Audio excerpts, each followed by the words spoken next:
Bismillah, Assalamualaikum warahmatullahi wabarakatuh.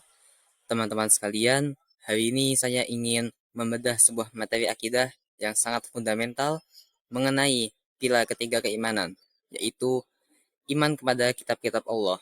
Materi ini disampaikan oleh guru kita yang sangat berdedikasi dalam dakwah tauhid, yaitu Ustadz Dr. Abdullah Roy, MA, Hafizahullah Ta'ala. Sebelum kita masuk ke materi, izinkan saya memperkenalkan sedikit sosok beliau, Ustadz Abdullah Roy, atau yang memiliki nama lengkap Dr. Roy Grafika Penataran, LCMA, adalah seorang ulama asal Bantul yang memperoleh seluruh jenjang pendidikan tinggi beliau mulai dari S1, S2, hingga S3 di Universitas Islam Madinah atau UIM. Beliau meraih gelar doktor di bidang akidah dengan predikat Mumtaz atau cum laude.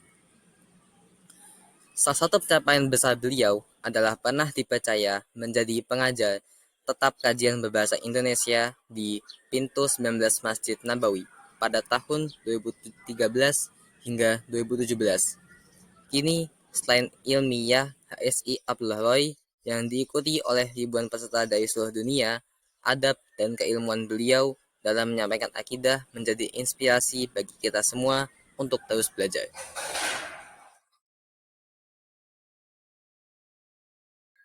Dalam kajiannya, Ustadz Abdullah Roy menekankan bahwa iman kepada kitab-kitab Allah adalah jalan utama untuk mendapatkan petunjuk.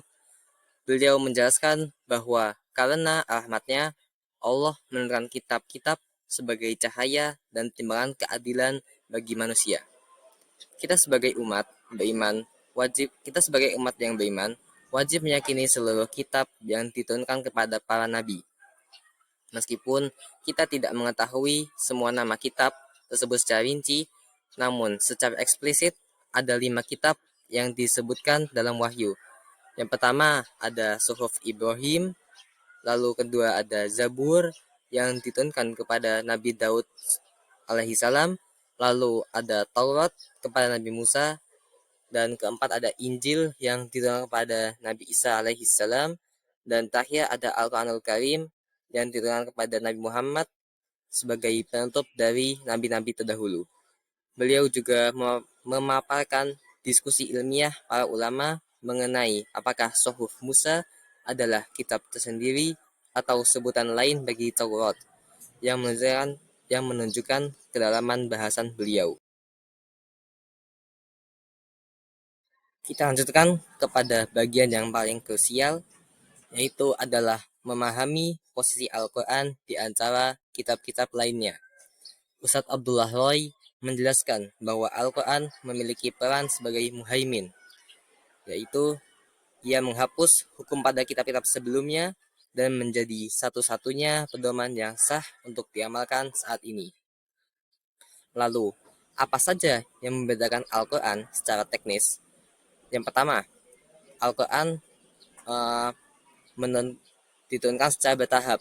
Berbeda dengan kitab yang terdahulu yang turun seketika, Al-Quran diturunkan selama 23 tahun sesuai dengan peristiwa yang dialami oleh Rasulullah Shallallahu Alaihi Wasallam.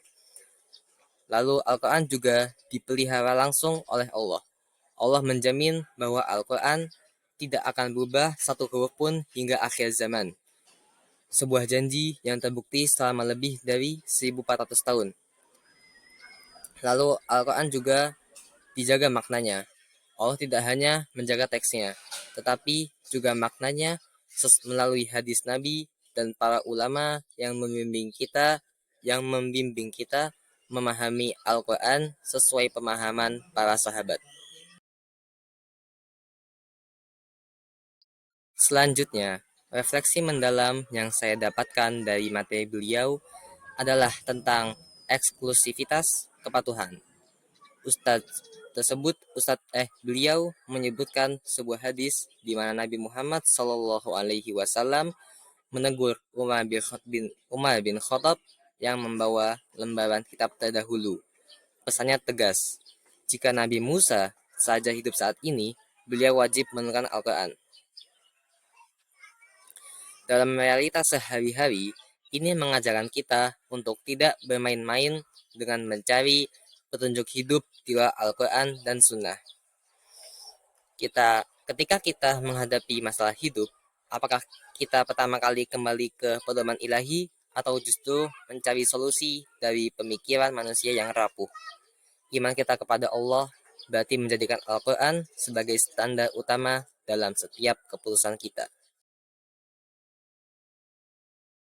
Sebagai penutup, materi dari Ustadz Dr. Abdullah Rai ini menyadarkan kita bahwa Al-Quran adalah rahmat terbesar yang harus kita pelajari, hafal, dan amalkan.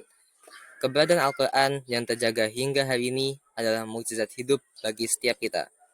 Terima kasih kepada Ustadz atas ilmu yang sangat terstruktur ini. Semoga kita termasuk orang-orang yang istiqomah di atas petunjuknya. Jazakumullahu khairan. Summa wassalamualaikum warahmatullahi wabarakatuh.